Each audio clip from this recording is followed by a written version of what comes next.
අපි කල්පිටිය එක කරා බඹරුව කියන චිත්‍රපටය ඒක ධර්මසේන පතිරාජක නිර්මාණයක් මාලි ෆොන්සේකා විජය කුමාරතුංග අමරසිරි කලන්සූරිය සෝමසිරි දෙහිපිටිය ජෝබ වික්‍රම වගේ ලොකු කාස්ටයක් හිටියා. අපි ඔක්කොම නැවතිලා හිටියේ කල්පිටියේ. ඉතින් බොහොම සන්තෝෂයෙන් අපි හිටියා. බොහොම ලස්සන නිර්මාණයක් වුණා ඒක බඹරුවේ. ඉතින් අපට හරි දුකයි දැන් මාළනී ඇත්තට මේ වරාගොඩ ඉඳන් මම දන්න ඉතින් අතිදක්ෂ නිලියක් අපට හිතු අතිදක්ෂ නිලියක් අපට හරි කනගාටුයි ඇගේ අභාවය.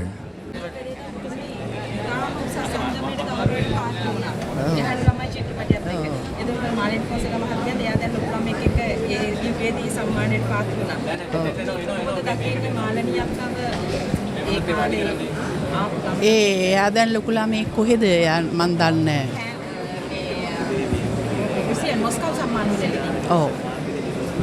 ඇත්තට එතුමිය මටත් ඉස්සෙල්ලා ජාත්‍යන්තර සම්මානයට පාත්‍ර වෙච්ච කෙනෙක්.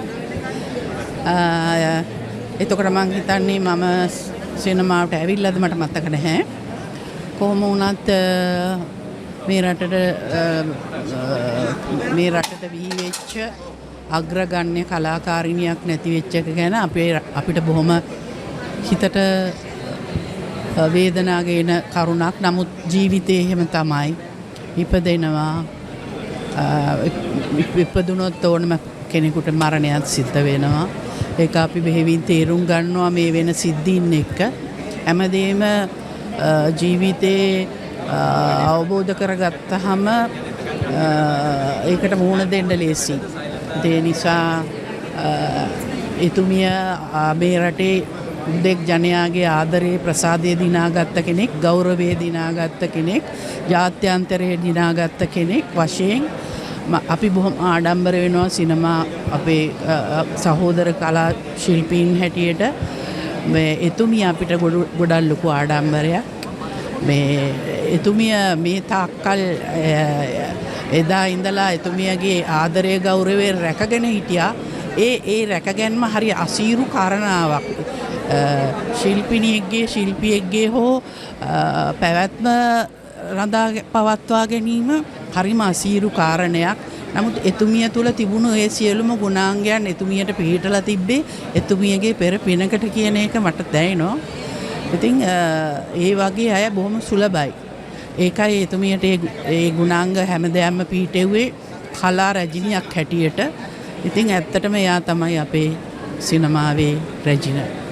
ඔව් ඇත්තටම අපිට මේ කලා ලෝකේ හිටිය අපි කියවත මුදුන් මල්කඩක් කිව්වොත් ඒක හරියි. ඉතින් එවැනි ඊටාම දක්ෂ රංගවේදිනියක්. ඒ කියන්නේ නිලි රැජින කියන්නේ රැජිනක් කියන්නේ දැන් අපි දන්න එංගලන්තේ එලිසබෙත් රැජින කොහොම ඒ රැජින වෙන රැජිනියෝ නෑ. ඉතින් ඒ වගේ තමයි අපේ ලංකාවේ රැජිනක් කිව්වොත් කිසි වෙනම රැජිනක් නෑ. ඇය තමයි රැජින. ඉතින් ඔබලත් ඇති යමක් කියන්න. ඇත්තට මම හිතන්නේ දැන් දශක 7-8ක් වෙච්ච මේ චිත්‍රපටි මේ ඉතිහාසයක් තුළ අති විශිෂ්ට ලෙසම නිලියක් බිහි වුණා නම් ඒ කියන්නේ රැජින කියන නමට ඒ ඇවිල්ලා මාල්නී ෆොන්සේකා මැතිණිය ඇත්තටම අපි කුඩා කාලේ ඉඳලම ඇයට ආදරය කළා. ඇය ඇත්තටම මේ රටට ගොඩාක් සේවයක් කරපු මිනිස්සු ගොඩාක් සතුටටපත් කරපු කාන්තාවක්.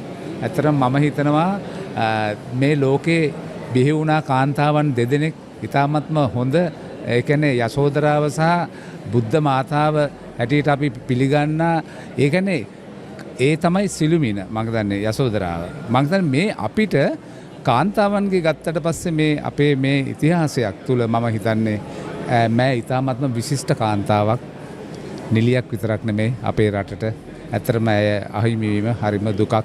අපි ඇයට නිවන් සම්පත්තිය ප්‍රාර්ථනා කරනවා. ඇත්ත වශයෙන්ම මේ අවස්ථාවේ කතා කරනවට වඩා ඇය පිළිබඳ මතක සිහිපත් කරමින් එය යලි යලිත් මතකෙට නගා ගනිමින් ඒ ගැන සන්තෝෂ වෙන්න පුළුවන්. ඇය අපේ කලා ලෝකයට කලා ශාස්ත්‍රයට කරපු ආලෝකය ධෛර්ය ශක්තිය අය ලබා දුන් ඉදිරි ගමන සම්මානීයත්වය ජනප්‍රියතාවය මේ හැම දෙයක්ම මාල්නී අපිට අපේ කලා ලෝකයට ලබා දුන්නා. ඒ ලබා දීම මම හිතන්නේ ඇයට ඇය උපතින් ලැබුණු ඒ දායාදය ඇගේ ජනප්‍රියතාවය සම්මානීයත්වය වෙන කිසිම රංගන ශිල්පියෙකුට ලබා ගන්න බැරි වුණා. ඒ තරම් ඇය අපේ කලා ලෝකයට ලොකු සේවයක් කරා. ඒ සේවය අගයන්න ඕනේ. අද අපි මෙතෙන්ට ඇවිල්ලා ඇය වෙනුවෙන් මේ හැම දෙයක්ම කරන්නේ ඇය කරපු කෘතගුණ සිහිපත් කිරීමටයි. ඇයට මගේ ආගම හැටියටත් ඇගේ ආගම හැටියටත් නිවන් සුව ප්‍රාර්ථනා කරනවා. අතීතයේ මම අක්කගේ රසිකාවියක්. මම ඉස්කෝලේ යන කාලේ අම්මා චිත්‍රපටිවල ඉන්නවා. ඊට පස්සේ මම සිනමාවට එනවා. මට මුලින්ම වැඩ කරන්න හම්බෙන්නේ මාන්නයක්වත් එක්ක. මොකද අක්කගේ නිරූපමාලා කියන අර ටෙලි ෆිල්ම් එක තමයි අපි දෙන්න මුලින්ම වැඩ කරනවා. එදා තමයි මම අක්කව අඳුනගන්නේ. ඊට පස්සේ කාලයක් යනකොට අපි බැද්දගම වැඩ කරනවා. බැද්දගම චිත්‍රපටයේ මම හිතනවා එදා ඉඳලා ඒ තිබිච්ච ආදරය ඒ සෙනෙහවන්තකම හැමදාම මම ඇගෙන් දැක්කා. කොහේ හරි ඉඳලා දැක්කොත් හැම වෙලාවෙම කොහොමද නදීකෝ කියලා තමයි ඇහුවේ. මම හැමදාම එයාට අක්කා කියලා කතා කරුවේ. අද මේ වගේ ඉතින් මෙතෙන් එන්න අක්කා වෙනුවෙන් මෙතෙන් එන්න මෙච්චර ඉක්මන් වෙයි කියලා නම් ඇත්තටම හිතුවේ නෑ.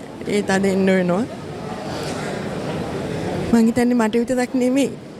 අද මේ දකින්න හැම කෙනෙක්ම අක්කා ගාවට අක්කව බලන් දෙන්නේ ඒ දැනිච්ච ආදරය කරුණාව නිසා. එයාගේ හිනාව නිසා. ඒ වගේම මම අක්කයි මමයි නිෂ්පාදනයට එකතු වෙනවා අහිංසා චිත්‍රපටයේ. අධ්‍යක්ෂිකාවක් වශයෙන් මම හිතන්නේ මම වාසනාවන්තයි ඇය යටතේ රංගනයේ දෙන්න. ඒ වගේ අතිදක්ෂ රංගන ශිල්පිනියක් අධ්‍යක්ෂකවරියක්. ඒ මතකය හරි සුන්දරයි. අපි බොහෝ වෙලාවට පිට රටවල් වලට ගියා නිවාඩුවට. හවසට මුණ ගැහුණා. කාලයත් එක්ක ඒවා සමහර දේවල් ඈතට ගියා. ඒ ලස්සන මතකය හැමදාම අක්කා තියාගත්තා. කොහෙ දැක්කත් කතා කරලා යන්නම් කියලා යන පුරුද්දක් අක්කට තිබුණා හැම වෙලාවෙම. මම හිතනවා ඒක තමයි රංගන ශිල්පිනියෙකුගේ මම දැකපු නිහතමානිකම. ඒ කවදාවත් Taman දන්න අයව අමතක කරලා මගේ ඇරලා ගියේ නෑ. ඉතින් අක්කට සුබ ගමන් කියලා මම ප්‍රාර්ථනා කරනවා. ඇත්තෙන්ම මේ මොහොත බොහොම දුප්පර මොහොතක්. මේ ජනගංගාව දැක්කාම අපේ නිල් රජින මාල්නී ෆොන්සේකා මහත්මිය ඇයි මෙච්චර ඉක්මනින් ගියේ කියලා මහර දුකක් ඇති වෙනවා. ඉතින් එතුමියගේ ජීවිතය දිහා බලනකොට මම හිතන්නේ කලාකරුවන්ට කලාවට විතරක් නෙමෙයි මේ මුළු රටටම වටිනා සම්පතක්, රත්තරන් සම්පතක්. ඒක මම හිතන්නේ ආපහු අපිට මේ රටට දායක කරගන්න පුළුවන් වෙයිද කියලා. එයාගෙන් පස්සේ එහෙම වෙන්නේ නැහැ. ඉතින් මගේ ජීවිතේ මම සිනමා ගමන යන්න මම මුල්ුණෙත් ගාමිණී මාල්නීගේ චිත්‍රපටි බලලා. ඉතින් එතුමිය දුන්නු සහයෝගය අපිට සිනමාවේදී විශාලත්වයක් ලැබුණා. එතුමියගේ ආදර්ශ. ඉතින් විශේෂයෙන් එතුමියගේ මහත්මා ගතිගුණ ගැන ඒක කතා කරන්න වචන නැහැ. ඒ තරම් රත්තරන් හදවතක් කිව්වේ ඒකයි. ඉතින් එතුමියගේ ගැන එතුමිය ගැන කතා කරනවා නම් තියෙනවා ගොඩාක් දේවල් අපිට කතා කරන්න. ඉතින් මේ මොහොත ඒ අවස්ථාවක් නෙමෙයි. නමුත් ඉතින් පුංචි දෙයක් හරි කතා කරන්න ඕන. මට මතකයි මේ මම ආපු කාලේ මම චිත්‍රපටයක යත් එක්ක වැඩ කරනකොට ඒ දුන්න සහයෝගය ඒක අමතක වෙන්නේ නැහැ. ඒක කවදත් මට මගේ ජීවිත කාලේ තිනකන් ඒක අමතක වෙන්නේ නැහැ. ඒ කියන්නේ මට මගේ එක්කුසේ උපන් සහෝදරියක් වගේ ඉදා ඉඳලා මාත් පුදුම ආදරයක් ඒ වගේම තමයි කලාකරුවන්ට පුදුම ආදරයක් දක්වපු කෙනෙක්. එයා හැමතිස්සෙම ආදරේ හොයපු කෙනෙක්. ආදරේ හොයාගෙන ගිය කෙනෙක්. ඉතින් ඒ හින්දා මම හිතන්නේ ජනතාව මම හිතන්නේ රටේ අද ජනතාව මම හිතන්නේ මුළු රටම ඇඬෙව්වා. මේ අවශ්‍ය. ඉතින් මම මේ මොහොතේ මම ඉතින් වැඩි දුර කතා කරන්නේ මට ඇත්තෙන්ම කියන්න තියෙන්නේ මගේ ආගමේ හැටියට එතුමේට මෝක්ෂ සුව සම්පත් අත් වෙන්න කියලා. මම ජේසුට කියනවා ජේසුනේ එතුමිය ඔබ වහන්සේ ගාවට ගන්න කියලා මම යාඥා කරනවා. මම මාල්නීව දන්නේ ගොඩාක් මාල්නි කුඩි කාලේ මොකද්ද මේ අපේ ගෙවල් වලට කිලෝමීටර් 2කට වගේ ඉස්සරහ තමයි මාල්නි හිටියේ. එතකොට ඇය නිලියක් වෙන හිතලවත් නැහැ. නමුත් ඉතින් අපි අර ප්‍රේම තරගෙම කියලා අපි ජනප්‍රිය වෙනකොට මේගොල්ලන් අපි ෆෝන් එක ගහපු ගමන් කාලෙක මාල්නි දුරගෙන එනවා. වැටෙන් එකයි ළමයි 15ක්ද කොහෙද. ඉතින් හැමදාම දකින්න කෙනෙක්